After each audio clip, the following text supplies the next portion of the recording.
Hello friends, आप सभी को डीएस इंडिविजुअल कोचिंग पे स्वागत है। फ्रेंड्स, क्लास 10 साइंस जो इलेक्ट्रिसिटी चैप्टर है उसका कुछ थ्योरी पार्ट हम पढ़ चुके हैं, जैसे चार्ज हो गया, इलेक्ट्रिक फील्ड हो गया, electric potential, potential difference, electric current, इसके बारे में मैं आपको बता चुका हूँ। तो जब हम थ्योरी पढ़ रहे थे तो इस तरह का कुछ फार्मूलाज भी हमें मिला था, जैसे Q equal to n e, V equal to W upon Q और I equal to Q by T. तो आपको पता है कि यहाँ Q मतलब चार्ज है, N मतलब नंबर ऑफ इलेक्ट्रॉन्स, E मतलब the magnitude of the charge of one electron और वन प्रोटॉन, जो कि 1.6 into 10 to the power minus 19 coulomb है।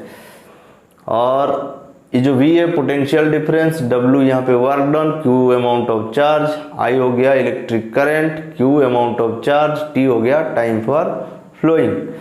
तो अब देखिए ये जो भी फॉर्मूला आप देख रहे हैं, इसी पे बेस्ट जो एग्जाम में आता है जो क्वेश्चन, उस टाइप का कुछ क्वेश्चन मैं लिया हूँ, आज हम इसको सॉल्व करेंगे। तो फर्स्ट क्वेश्चन क्या दिया है, calculate the work done. Calculate the work done का मतलब वो W का वैल्यू पूछ रहा है in moving A charge of 4 coulomb. इसका मतलब Q का वैल्यू दे दिया 4 कूलम, दिया है from a point at 220 volt to another point at 230 volt. तो आपको यहाँ पे ध्यान रखना चाहिए कि यहाँ पे दो पॉइंट है, सपोज एक पॉइंट A है और एक पॉइंट यहाँ पे B है, ठीक है। तो इस A पॉइंट का जो पोटेंशियल दिया है 220 वोल्ट, B पॉइंट का पोटेंशियल दिया है 230 वोल्ट, ठीक है। और हम चार्ज को कहाँ से कहाँ तक ले रहे हैं, A से B तक ले रहे हैं। तो यहाँ पे V का वैल्यू जो होगा, जैसे मैंने आपको बताया था, देखिए A से B ला रहे हैं तो पहले इसका पोटेंशियल रहेगा VB, मतलब जहाँ तक चार्ज जा रहा है, जैसे A से B तक जा रहा है तो जहां तक जा रहा है उसका पोटेंशियल पहले रहेगा, और माइनस जहां से चार्ज आया उसका पोटेंशियल रहेगा। इससे क्या मिलेगा आपको, V मतलब पोटेंशियल डिफरेंस मिलेगा दोनों पॉइंट के बीच में।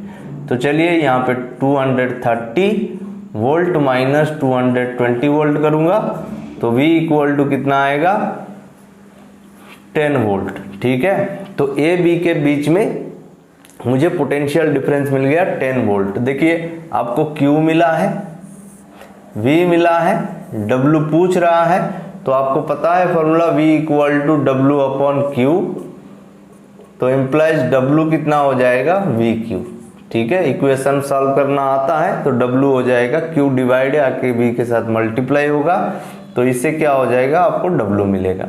V है 10 वोल्ट, Q हो गया आपका 4 कूलम, ठीक है। जब इनको मल्टीप्लाई करूंगा 10 इंटू 4 40 होगा, बट वर्क का जो ऐसा, देखिए वोल्ट मतलब ये ऐसा यूनिट में है, कूलम मतलब ऐसा यूनिट में है, और ये जो W है उसका ऐसा यूनिट क्या है, जूल। तो यहाँ पे जो आंसर आएगा वो है 40 जूल, ठीक है। अब सेकंड क्वेश्चन करते हैं। क्वेश्चन है what is the potential difference between the terminals of a battery if 250 joule of work is required to transfer 20 coulomb of charge from one terminal to another terminal, ठीक है। तो question में पूछा क्या है, पोटेंशियल डिफरेंस मतलब V पूछा है।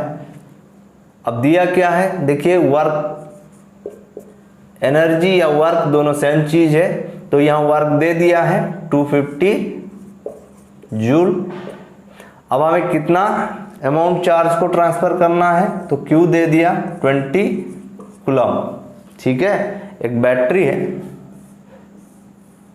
सपोज ये एक बैटरी है, इसका ये दोनों टर्मिनल है, ये पॉजिटिव टर्मिनल है, नेगेटिव टर्मिनल है।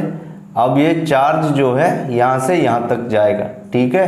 तो चार्ज कितना है यहाँ पे, 20 coulomb charge suppose positive terminal से नेगेटिव टर्मिनल तक जाएगा, इतना काम करना पड़ रहा है। तो इन दोनों टर्मिनल के बीच में पोटेंशियल डिफरेंस पूछा है, तो सिंपली V का फॉर्मूला क्या है, W अपॉन Q।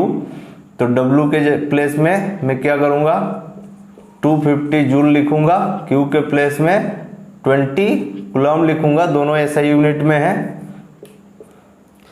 तो v यहाँ पे डिवाइड कर देने पर देखिए 0 0 कट गया, तो यहाँ पे 25/2 हो जाएगा 12.5 वोल्ट। ये हो गया आपका आंसर। बहुत आसान क्वेश्चन है। तो आप हमेशा देखिए कि अगर क्वेश्चन में जैसे ये फॉर्मूला के हिसाब से हमें 3 क्वांटिटी चाहिए, एक v का वैल्यू, एक w का वैल्यू, एक q का वैल्यू। इसमें से हमेशा आपको अगर ऐसा क्वेश्चन है, इसका मतलब 2 वैल्यू दे रहा है, आपको तीसरा वैल्यू फाइंड करने के लिए पूछा है। अगर आपको इक्वेशन सॉल्व करना आता है तो आसानी से इसको आप सॉल्व कर पाएंगे।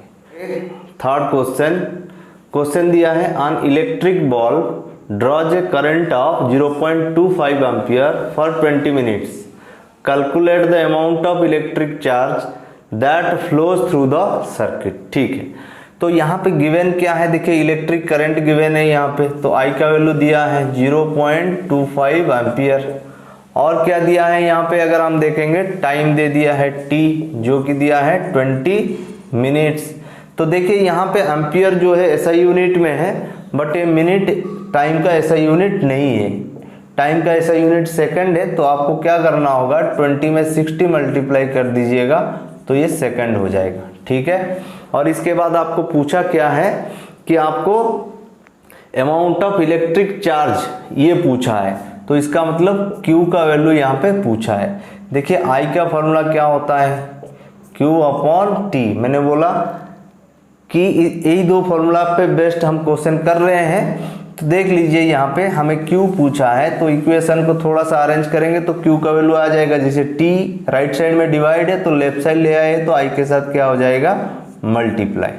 अब क्या करेंगे, I का वैल्यू दिया है 0.25, या फिर मैं लिख सकता हूँ 25/100 इंटू, कैलकुलेशन आसान हो जाएगा।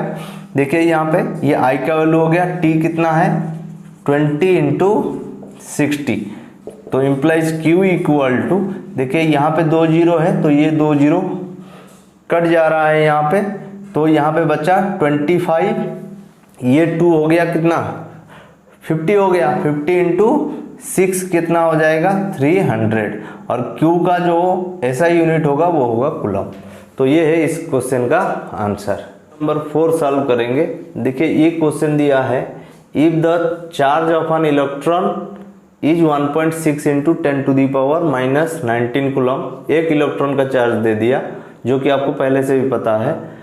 How many electron should pass through a conductor in 1 second, मतलब टाइम दे दिया, to give a current of 1 ampere. देखिए एक इलेक्ट्रॉन का चार्ज मतलब E का वैल्यू दे दिया है 1.6 इंटू 10⁻⁻19 कूलम।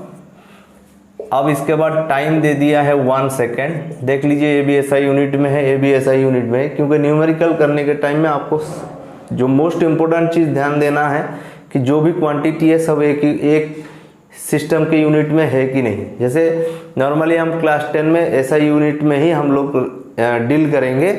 तो देखिए ये भी ऐसा ही यूनिट में चार्ज का यूनिट है कूलम, ये सेकंड है, ठीक है। इसके बाद जो करंट मतलब I का वैल्यू दिया है वो है 1 एम्पियर, देख सकते हैं। तो क्वेश्चन पूछा है हाउ मेनी इलेक्ट्रॉन्स का मतलब देखिए n का वैल्यू पूछा है, ठीक है। तो चलिए अगर मैं I का फॉर्मूला लिखूं तो वो क्या हो जाएगा, यहाँ पे Q/T, ये एक फॉर्मूला हम जानते हैं। इसमें अगर थोड़ा सा और सॉल्व करूं Q इक्वल टू क्या हो जाएगा IT। अब थोड़ा सा ध्यान दीजिए, इस Q के लिए एक फॉर्मूला मैंने लिखा था जो कि है NE।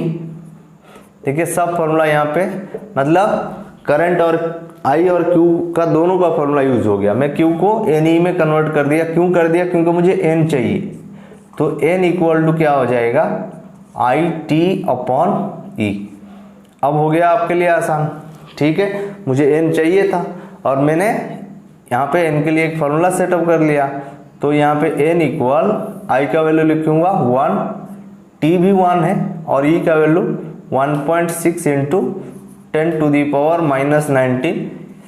इसको सॉल्व कीजिएगा तो आपको क्या मिलेगा 6.25 इंटू 10⁻18 इलेक्ट्रॉन्स। उम्मीद करता हूँ कि ये जो क्वेश्चन आपको अच्छे से समझ में आया होगा। तो नेक्स्ट क्वेश्चन करते हैं। 5th क्वेश्चन, और ये 5 क्वेश्चन मैं यहाँ पे सॉल्व करूँगा। अगर आपको ये 5 क्वेश्चन समझ में आता है तो मुझे नहीं लगता है कि और कोई क्वेश्चन अगर आएगा तो आप सॉल्व नहीं कर पाएंगे। तो देख लीजिए ये लास्ट क्वेश्चन, अभी तक जितने पढ़े हैं उसी बेस पे मैं जो क्वेश्चन किया, ये 5 क्वेश्चन आपके लिए काफ़ी है। अगर थ्योरी पार्ट समझ में आ गया, क्वेश्चन ये जो न्यूमेरिकल्स भी समझ में आ गया तो आपको कोई दिक्कत नहीं होगा। तो देखिए इसमें क्वेश्चन दिया है पीडी मतलब पोटेंशियल डिफरेंस, यहाँ पे पोटेंशियल डिफरेंस 10 वोल्ट दे दिया है, तो मैं यहाँ V इक्वल टू क्या लिख सकता हूँ 10 वोल्ट, ठीक है। करंट जो दिया है मतलब I का वैल्यू दे दिया है 2 एम्पियर, सब SI यूनिट में देखिए, ये भी है ये भी है, और टाइम दिया है 1 मिनट जो कि SI यूनिट में नहीं है, तो 1 × 60 मतलब ये 60 सेकेंड हो जाएगा। मैंने SI यूनिट में कन्वर्ट कर दिया टाइम को। हाउ मच एनर्जी, एनर्जी का मतलब W पूछ रहा है, तो यहाँ वर्क डन एनर्जी दोनों सेम चीज़ है, ठीक है। तो W पूछा है तो इसका आंसर ऑब्वियसली जूल में आना चाहिए। चलिए जब सॉल्व करेंगे तो W का जो भी वैल्यू आएगा हम उसको जूल में रखेंगे। तो इसके लिए हमें क्या करना होगा, देखिए W पूछा है तो V का फॉर्मूला क्या होता है, देख लीजिए यहाँ पे W/Q, तो W क्या हो जाएगा VQ। थोड़ा सा ध्यान दीजिए, I का फॉर्मूला क्या होता है Q/T, और Q कितना हो जाएगा I × T। तो मैं क्या करूँगा यहाँ पे W इक्वल टू V, ये जो Q नहीं लिख के Q के बदले यूज़ करूँगा IT को। तो मैंने ऐसा क्यों किया, क्योंकि मुझे जो गिवन है वो है करंट और टाइम, चार्ज तो यहाँ पे कहीं नहीं दिया है। तो इस फॉर्मूला से अगर मैं फॉर्मूला जो Q पे रहेगा तो मैं उसको आंसर पे नहीं पहुंच पाऊंगा, तो इसलिए Q को मैंने कन्वर्ट कर दिया IT में, ठीक है। Q IT का जो रिलेशन है वो है Q equal to I × T, तो Q के बदले मैंने IT यूज़ किया। अब देखिए V का वैल्यू है 10, I है 2, ये हो गया 60, ठीक है। तो कितना हो जाएगा यहाँ पे W 1200, मैंने बताया था W जूल में आएगा, तो 1200 जूल, ठीक है। बड़ा आसान क्वेश्चन है, तो आप लोग अगर न्यूमेरिकल्स आपके पास बुक है तो सॉल्व कीजिए, या फिर ये 5 क्वेश्चन आपको थ्योरी और आपका जो न्यूमेरिकल जो नॉलेज है, मुझे लग रहा है इसमें और कोई डाउट नहीं होना चाहिए, ठीक है। आज के वीडियो में इतना ही, थैंक यू।